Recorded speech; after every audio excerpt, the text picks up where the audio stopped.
और उसमें पंचायत जब हुई तो उन्होंने लड़के को पूछा कि तुमने ऐसा क्यों किया। लड़के ने कहा, डायरेक्ट कहता है कि मैं टाइम पास करने के लिए किया।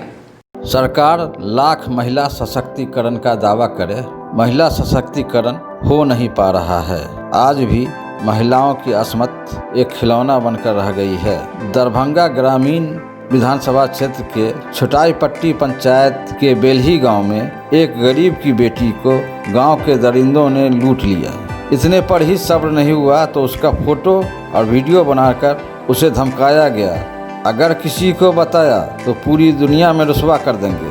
किसी प्रकार माँ बाप को पता चला तो उन्होंने अपनी बेटी की अस्मत लूटे जाने की घटना गांव के कुछ गणमान्य लोगों के साथ साथ सरपंच को भी बतलाई। उनसे न्याय की गुहार लगाई। लोगों ने गांव के मदरसे में पंचायत रखी। पंचायत में अबला की अस्मत के लुटेरे को भी बुलाया गया। उससे पूछा गया कि उसने ऐसी घटना कैसे की, तो उसने भरी पंचायत में कह दिया कि मैं तो इस लड़की को टाइम पास के लिए रखे हुआ हूँ, इससे शादी करने का तो सवाल ही नहीं है। रोचक बात यह है कि सरपंच को भी उस अबला पर बिल्कुल दया नहीं आई। उसे भी न्याय का कोई तकाजा याद नहीं आया और उन्होंने भरी पंचायत में उस अबला लड़की की अस्मत की कीमत लगा दी। उन्होंने फरमान सुनाया कि अस्मत के लुटेरे को 50,000 रुपया जुर्माना भरना होगा और लड़की के पिता से कहा कि उस पैसे से अपनी बेटी की शादी कहीं दूसरी जगह करवा दो।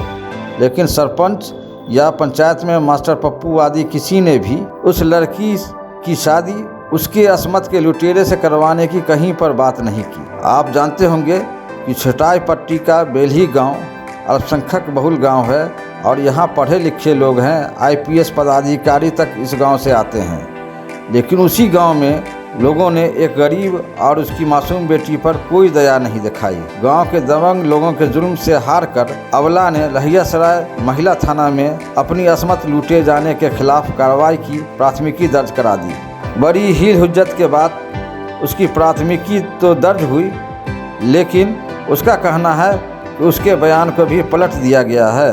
लेकिन प्राथमिकी दर्ज हो गई। प्राथमिकी दर्ज हुए आज महीनों हो गए, लेकिन अस्मत के लुटेरे गांव में आज़ाद घूम रहे हैं। उसके संरक्षण भी लड़की के पिता को ताने दे रहे हैं। पीड़िता और उसका पिता का लोग मजाक उड़ा रहे हैं। प्राथमिकी के नामजद अभियुक्त मुर्गा फार्म चलाने वाले कैफी, गुलरेज और आरजू तो उसकी बेबसी पर ठहाका मार रहे हैं। अस्मत का सौदा करने वाले सरपंच के साथ मास्टर पप्पू भी ताने कस रहे हैं कि जाओ थाने, क्या हुआ, कहीं जाने से कुछ नहीं होने वाला है। बेचारा पिता दर ठोकरें खा रहा है, लेकिन कोई उसकी सुनने वाला नहीं है। पता नहीं पुलिस भी उसके लिए कब अपने न्याय का दरवाज़ा खोलेगी। जब पंचायत हुई तो पंचायत में मास्टर पप्पू, सरपंच आफ्ताब ने बच्ची को इनकार करने के बाद शादी की कोई बात न के डायरेक्ट उन्होंने 50,000 जरिमाना लगाया। समझ गए? 50,000 जरिमाना लगाने पर जिसकी मेरी वाइफ ने इनकार किया, पंच को न मार के वापस चले। ये आम पंचायती था कि गुप्त पंचायती था? कैसा था पंचायत? यानी पंचायत में एक गुप्त यानी 10 आदमी 20 आदमी थे, सारे बस्ती वाले। पहले वो पंचायत हुई, इरादा किया कि पंच होगा, उसमें पूरी बस्ती था, जिसमें वो सरपंच ने और मास्टर जी जो है पप्पू ये सब क्या कहा कि आज अगर पंचायत होती बड़ी बस्ती है में मारपीट हो जाएगा, मैं आज पंचायत नहीं किया जाए। उन्होंने कैंसिल कर दिया। वो पंचायत कैंसिल होने के बाद एक टाइम रखा गया, 2 रोज़ के बाद ये दूसरी पंचायत जो गुप्त रूप से उन्होंने एकदम किनारे में किया गया। कहाँ पे, कौन सी जगह पे? मैं वो गांव से दक्षिण में एक स्कूल है मदरसा, उसमें किया गया। और उसमें पंचायत जब हुई तो उन्होंने लड़के को पूछा कि तुमने ऐसा क्यों किया। लड़के ने कहा, डायरेक्ट कहता है कि मैं टाइम पास करने के लिए किया। लेकिन उसने कोई पंच ये नहीं कहा कि तुम ऐसी लफ्ज़ क्यों बोला। मैं बल्कि उन्होंने पप्पू और ये सब सरपंच ने मिल करके 50,000 का जरिमाना लगाया। कहिए 50,000 जरिमाना लगाया कि इज्जत का ये 50,000 जरिमाना होता है। इससे पहले भी कोई घटना ये लोग किया था? उसका भाई किया था। अच्छा।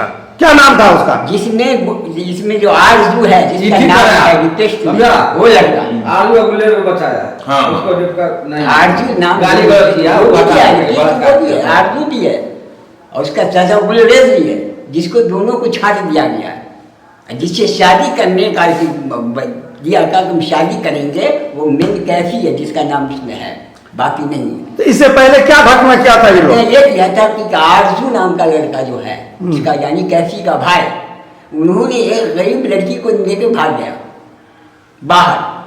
साल भर उसको बाहर रखा, रखने के बाद उसको फिर गांव में ले गया, उसी का अपने घर आया, घर वाले ने कुछ नहीं कहा, लड़की को डरा धमका करके पैसे उसे दे करके फिर लड़की को लड़की वाले के यहाँ छोड़ दिया कि तीसरे शादी करो। आइए फिर आजाद। उसके बाद ये घटना मेरी बच्ची के साथ, वहाँ से आने के बाद आरजू ये देखा कि मेरा ये बोल, उसके पिता का नाम क्या है? आरजू के पिता का नाम? भाई बोलो तौकीर मरहूम, यानी कि कैफी जो मरहूम जो है मेरी पे उसका भाई है छोटा आरजू। आरजू तो पेशर वो भी तौकीरे हुआ। हाँ, तो ये आने के बाद बाहर से लड़की को लेके आया है, उसके बाद ये घटना मेरे साथ